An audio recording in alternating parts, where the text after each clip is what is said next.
Good morning, everyone. The new year started off with a bang as the U.S. continued their violent war campaign in Venezuela, topping it off by kidnapping the president, Nicolas Maduro, and his wife, Celia Flores. As a wise man once said, I drink your milkshake.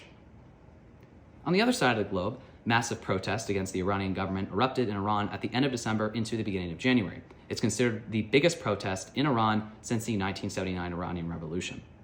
President Trump, in response to the horror, shared on Truth Social, I've canceled all meetings with Iranian officials until the senseless killing of protesters stops. Help is on its way. I drink your milkshake.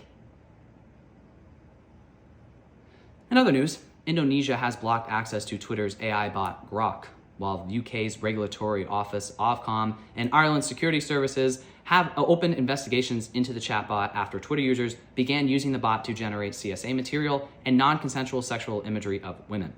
Purportedly, the chatbot lacks features to prevent this kind of content from being generated. I wonder why that would be. I mean, after the third divorce, you get kind of lonely. The 83rd Golden Globes were held this month, with the Netflix original film Emilia Perez being nominated 10 times and winning in 4 categories. I bet you forgot that movie existed. Sorry to remind you. Last weekend, a major snowstorm swept up through the United States, affecting places from Texas all the way to Maine.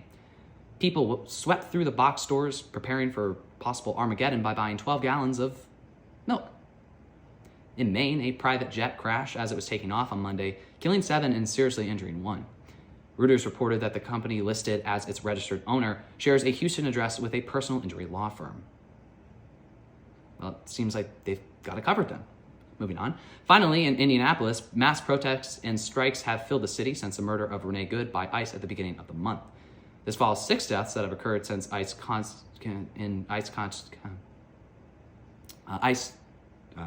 detention camps this month, likely not from natural causes, on top of the murder of 43-year-old Keith Porter in LA on New Year's Eve and the recent murder of Alex Preedy this past weekend.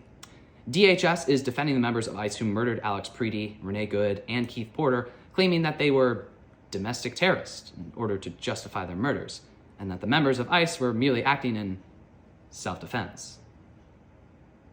Can I just shoot anyone I want in self-defense? No, that's murder. What about hitting my spouse? No, I can't get away with that one either.